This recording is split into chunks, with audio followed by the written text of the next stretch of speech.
Hello, hello, hello. I just need to turn this fan down. Go. That's better. I can hear myself now. The little air conditioner was pumping away there. So, welcome to Tuesday chat. It's Tuesday again. These come around very, very quick. So I'm always Monday night racing around trying to figure out what I'm going to talk about today. So, I'll just give it a minute and let Facebook sort of refresh and everything. Oh, hi Chloe, cool. I can see people are starting to come on now, which is great. Um, so for those that are with me every week, I always pick something to talk about. It's usually something I've been reading about or seeing like in different things I've heard. If I try and involve myself in like listening to art podcasts and reading art books and doing all of that sort of stuff. So, and then something might tweak my interest. So then I decide I'm going to have a chat about it. Oh, hi Odette, thank you. I'm very pink today. It's actually a dress, it's not a top. Um, because my daughter's just taken the grandkids up to Harvey Bay. They've got swimming lessons this morning, and then they're going to the beach. So I said I will join them up there at the beach. So it's a beautiful day here. So this is my little summer dress that I put on over my togs. So once I finish, I'm going to head off up there for a couple of hours and play the beach. Hopefully the tide's not too high. The thing with Harvey Bay, it's absolutely great for little kids because there's no waves essentially. Fraser Island protects the bay, and it's beautiful when the tide's out a bit because you've got a little bit of beach and it's really shallow for a long way out and you can just sort of float around in the water there. So I'm hoping it's like that. If it's high tide, then the water sort of comes right up to the edge, so it's not as good for swimming in. So, oh, but it's snowing there. Oh damn! Yeah, no, I'm keen for the beach. Honestly, it's been so hot here. It's just muggy all the time. We've been getting rain, which cool it down. I must admit it's a bit better than it has been the other week. Oh my god, it was terrible, but it's still definitely well and truly beach weather here. So all right. So today I thought I would talk about understanding your customer. So sort of, I suppose when we're artists and we pile up our work, we do eventually want to sell, or your goal might be to sell, sell, sell. You might be an artist who is in business, like you want to sell your work. Others are hobby artists, and then just over time it accumulates, and you'd like to sell your work. But if you're serious about selling, there's things you've got to think about first before you really are selling your work well. Or these are things to think about to sell your work, to help sell your work. Okay, so understanding your customer, I've got notes on my screen if you see me looking over here. So before we can find our customers, we need to ask ourselves some questions. Okay, so this is to make sure we're ready to sell and we're giving our art the best chance of selling. Okay, so it's not just a random thing. I mean, it happens randomly. Sometimes people might just see your work somehow and just ask to buy it, which would be amazing if that happened all the time, but it very rarely happens. So these are things to help your art to sell when you're at that point. So first of all, I suppose we need to ask ourselves, is my work good? So that's right at the start of anything. You must have good artwork to sell. Okay, so I wouldn't try selling your work if you've just picked up a paintbrush and it's your very first painting. I think you need more practice than that to confidently sell your work. So I suppose, are you pleased with it? Is it beautiful? Is it unique? Would you buy it yourself? Do you really love it? So if you really love it, then it's much easier to sell because you can talk about it easier and you know the value is there. You're more enthusiastic. And you know it's worth the price you're asking if you love it yourself. And sometimes I know for me, I end up selling I'm happy to put a couple of $1,000s on certain paintings that I love myself and I would hang in the house straight away. So if it doesn't sell, I don't care, but I will put a high price on it, knowing full well it's all made of great material, it's framed beautifully, and I know it's worth that. So I'm confident in selling that. So if you love it yourself and you know you've done a really great job, then it is easier to sell it. So definitely sit with this and make sure you've put in the hours to get good at what you do, so you can confidently talk about your process and be really proud of your work yourself. You know you've put in that time and effort. So that would be the where I'd start. Is your work good? Okay, so you've got to be honest with yourself and definitely ask that. I'm not saying that you need to be, a world-renowned artist to sell your work and have been doing it for years and years and years, but you have to feel confident in yourself. It might have only been 6 months of practicing and developing your art, but you've got to feel that it's good yourself. Okay, so am I presenting my work well? Okay, that's the next one. So do you have beautiful photos of your work, well placed, sort of with, beautiful flowers or elements, things around it that's, a couple of paintbrushes, like stylized photos, like really nice ones, that, like, I know I've done it before myself, but, I've sat my art on the lounge or on the floor or somewhere and taken a photo of it, because I've been in a hurry, and that is not a good way to try and sell your work. Okay, you want to elevate your work, so you want to make sure it looks beautiful in that photograph. So really nice photos, really designed well. You can get all those apps, or I think there's images online. The Creative Market, I think, do templates, and they're in situ sort of photos. So like there's like in a lounge room or in a bedroom or in the kitchen. So it's like a photo of a lounge with a blank wall, and you can place your art on there. And some of the apps are brilliant. You can change the frames, you can put shadowing on it, so it actually really does look like you've taken that photo of the art hanging on like a beautiful wall. Because let's face it, we don't all have beautiful houses. I know I don't. Mine's a mess most of the time, and I just don't have the right decor and space, I suppose, that would look great in a photo. So for me, I would want to put my work in one of these apps or something and make it look nice. So you need a few photos, and yeah, really sort of present your work well.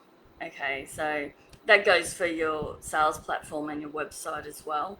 So you want it to give off the feel that you want. So if you want your work to feel like really luxurious and high, and you price it high, then your website and your sales page and your images and everything about it like has to reflect that it's worth that high price. So you're sort of you need to put your work on a pedestal and really feel proud of it, um, you know, and make the buyer feel really, really confident in buying it. So that'd be the same if you do a market stall as well. You want to make sure your market stall looks really, really nice, and you're displaying your artwork really nicely. You're not just throwing it here, there, and everywhere. Okay, so there is some thought that has to go into presenting your work. I'm just sort of looking there. Okay, and then another one is, am I marketing my work well? So, and to the right people, of course, which is what I wanted to talk about, understanding your customer a little bit here. So these are all things we've got to think about before we even get to the customer. Okay, so your marketing. Marketing is the main one, I suppose, to reach that customer. So it's a huge part of the sales process. And you need to know exactly what your work means so you can direct your marketing to the right people. Okay, so what your work is about, the meaning behind it, all of that sort of thing. So you also need to make the sale process very easy. So no clunky tech that sends them all around your website until they can finally find or not find where to actually purchase. Okay, so it's got to be a well-designed sales page with great images, and it's easy to navigate, because I know myself, if you get frustrated with tech, a lot of us do, if you can't find how to buy what you're after, you just leave and you go and find it something else. Okay, so you've got to make it nice and easy as well. So, and marketing is also about knowing where to find your customer and who your customer is. So you need a great product delivered to the right audience, which has been created by the right target marketing. Okay, so next we want to ask ourselves some questions about our ideal customer.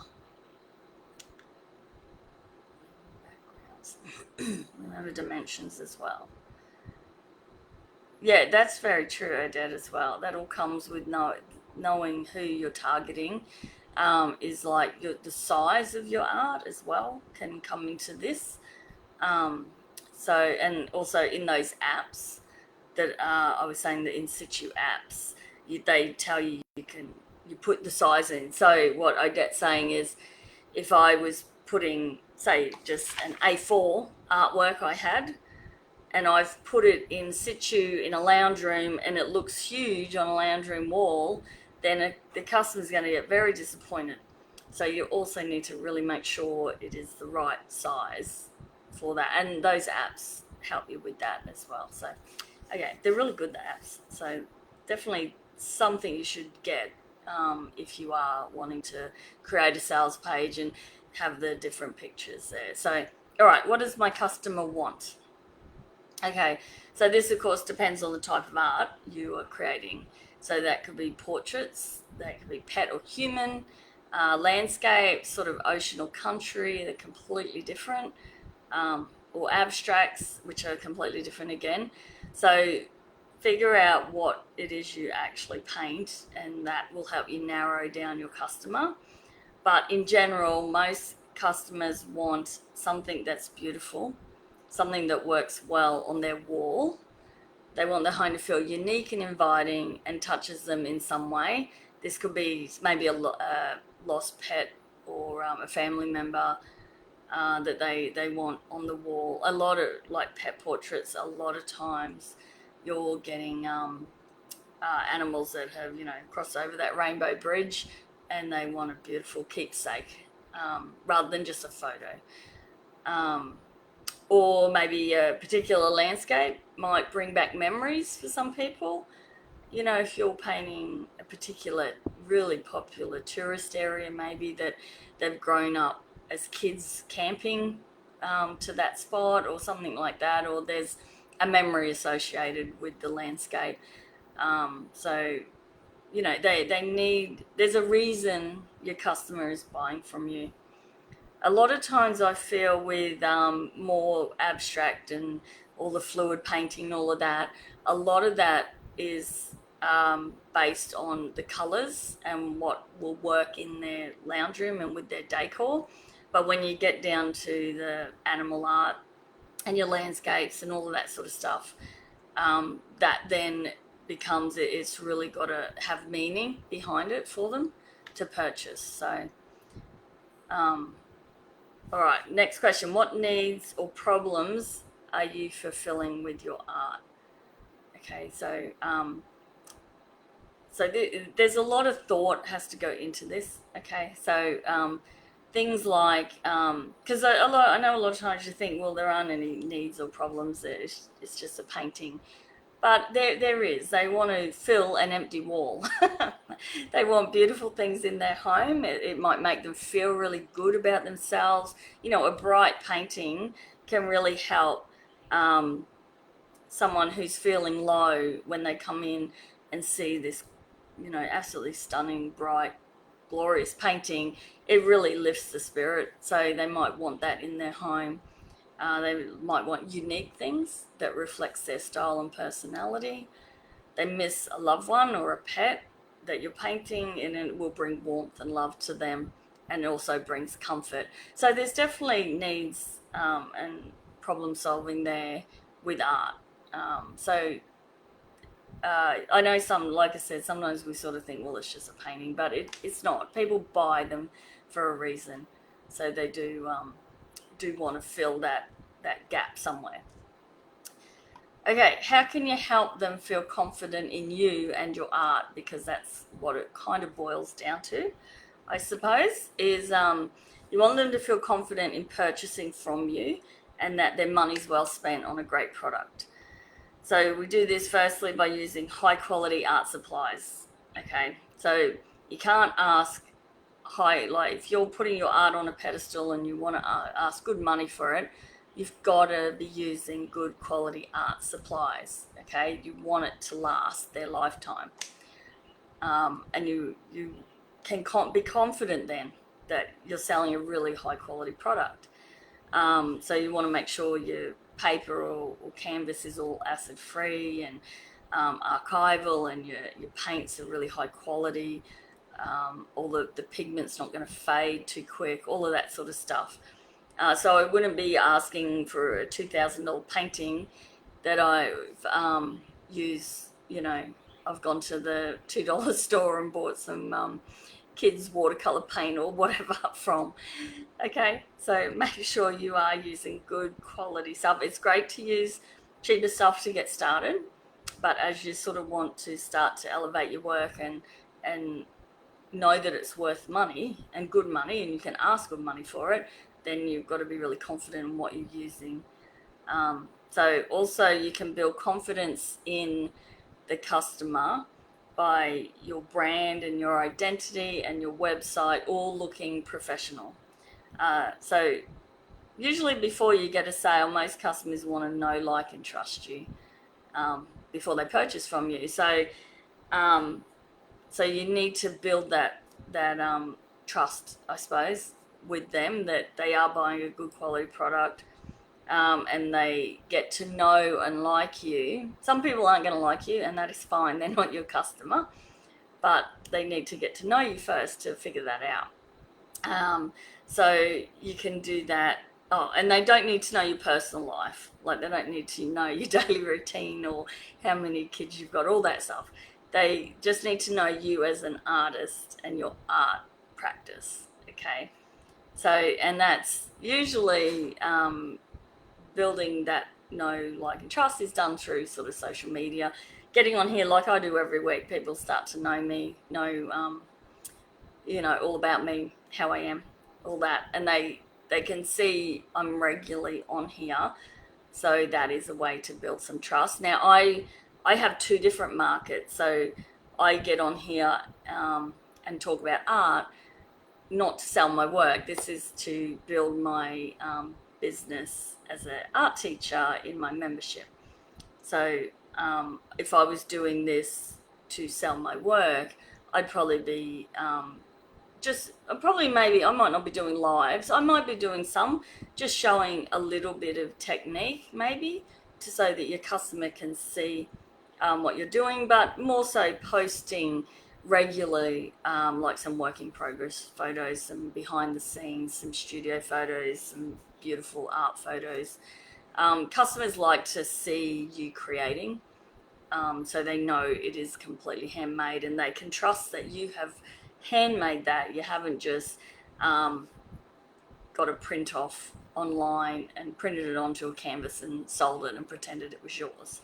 Okay, so that's where you're building trust all the time, and the only way they can do that is by seeing you regularly on social media, or if they know you regularly, like, say, you might visit, you might have a market stall, or you might visit art galleries, or be involved in some sort of art thing in your local town.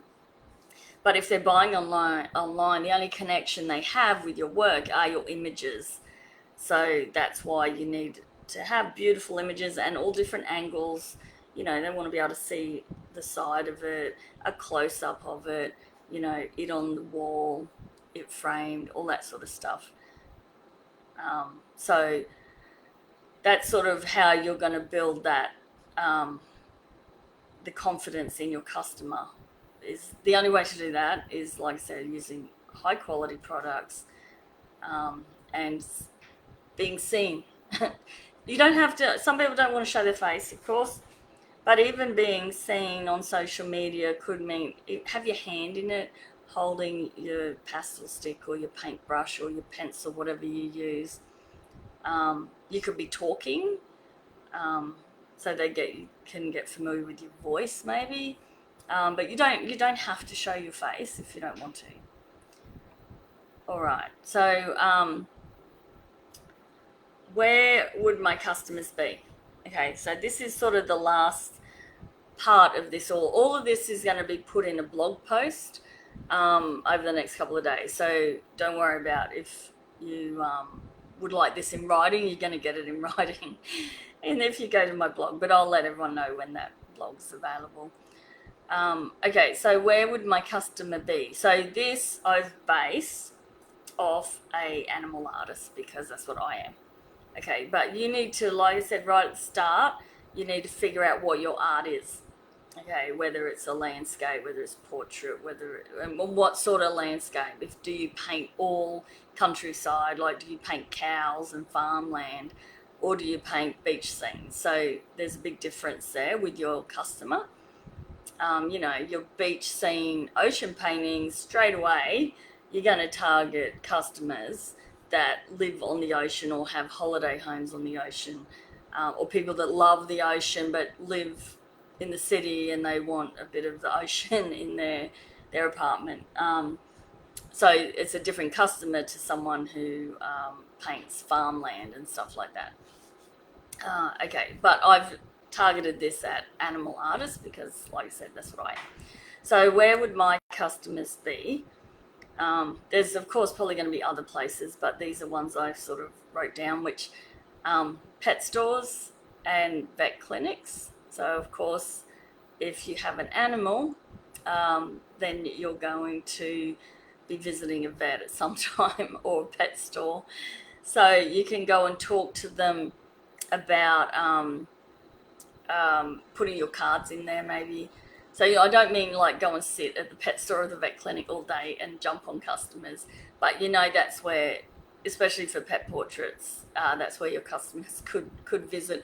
So you could go and talk to your local vet and see if they'll put some cards or flyer up or something like that, or you could offer to hang one of your paintings there. They might want a beautiful piece of art on your wall, and then you can have cards, or they might let you put a little thing saying about your pet portrait business or something like that. Animal shelters and rescue organisations. So again, anywhere animals are. So a lot of the rescue organisations are always fundraising. So a good one there is to offer do a painting of one of the animals and offer that as a raffle, or do a voucher for a pet portrait, half price or full price or up to a value of, things like that. It usually, when I know one of my students, she didn't want to sell her work, so she had a few animal portraits, and she went to one of the animal shelters near her and offered that to her, but she got asked straight away from just even the workers in there or people coming in if she did pet portraits, which she doesn't. But it's just a really good way to get seen, and that's where your customers are. And then of course events and expos. So like Pet Expo, you could look into. I know most states or towns or cities have a Pet Expo. I'm positive we have one in Brisbane. But you could look at that if you do pet portraits. Go along and see if you can get a stall there, a table, like a booth set up, and set up your pet portrait business in there. What else? They have online communities, of course. That's a really good one to start with. So targeted Facebook groups. Okay, so you want to look for Facebook groups that are all about the animals that you're drawing. So you might be a bird lover, you might love drawing birds, so look for bird loving Facebook groups. So a few of you already know, I've mentioned this before. I did a big painting of a magpie many years ago. So I went straight onto the Magpie Lovers Facebook group. I was already a member there actually because I was looking for photos and stuff. I love magpies. I love a lot of birds, but magpies are one of my faves. And I just posted that, check out my latest magpie painting. And I had just my messages constant. All night I was getting messages from people just loving the work, others asking if it was for sale, others asking if I could paint them a portrait of their pet magpie, things like that. Okay, but so if you target the right Facebook group and you're not selling on the group, a lot of groups won't let you sell, but you can post your picture. So if you did a beautiful drawing. I've got a drawing we did in the membership of, I call it Pug in a Rug. And it's of a pug. It's a graphite drawing of a pug in a blanket. So I could go to Pug Lovers Australia or Pug Lovers of the World or whatever, and post that and just say, I'm not selling. Like, you don't have to say this is for sale. You just put, I love how cute pugs are and love drawing their squishy noses or something. This is my latest work or something like that. And you'll have heaps and heaps of people love your post, but they'll also probably ask you straight away, do you do pet portraits? And the other thing with that is make sure, because you can't join a lot of groups with your Facebook page, but you can join it with your just your normal profile. So make sure in your profile, in the information, you have a link to your Facebook page and say that you do pet portraits or whatever it is you want to do. You've got to make sure your profile has some way for them to actually find out of you that you do actually sell your work. Okay. Another one is exhibitions and competitions. So I would look for animal themed ones, so especially competitions. So I'll go with animal themed competitions. It makes for a good social media post as well, that you're entering this competition and all the rest of it. Plus, there's a lot of people that go and visit these exhibitions to see the work, and then they're customers as well. Market stall. Of course, you could have a market stall, but I would go to somewhere that was a dog-friendly market, because a lot of your customers, especially if you're a pet portrait artist, because if it's a dog-friendly market, then you'll see a lot of people walking their dogs, and they love their dogs. It's funny, out of all the pets, I think dogs are the most loved. And they're probably the ones that you would find people will spend whatever on their dog. There's also cats, of course, but it's not as often you get a cat portrait, I find. Dogs are the most common.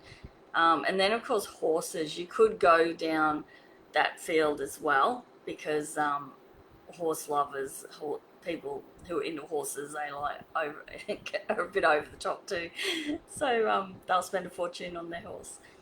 All right, and then of course animal themed businesses. I touched on that with the vet clinic before, but you've got pet grooming, doggy daycares, wildlife sanctuaries, all these businesses that are animal related. So they might want to fill their wall with some nice artwork, so you could just go and talk to them. If they've got a great space there, you could ask if you could put your artwork up there, and you could have it. They might be happy for you to have that it's for sale and have your business cards there. Or they might even, if they're a bit hesitant, maybe you could say, well, I'm happy to give you a commission if it sells.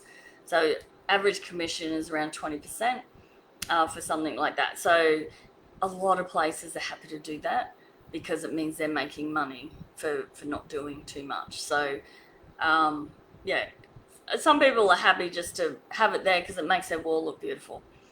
But others may want something out of it, essentially, which is fine as well. But again, they're targeted businesses. So I'm not talking about for animal themed. I'm not really talking about cafes and the library and all those other places, like dental surgeries, all of that you could ask. but I would target animal businesses because the customer will be coming in there that has an animal, okay, or loves wildlife, like a sanctuary or something.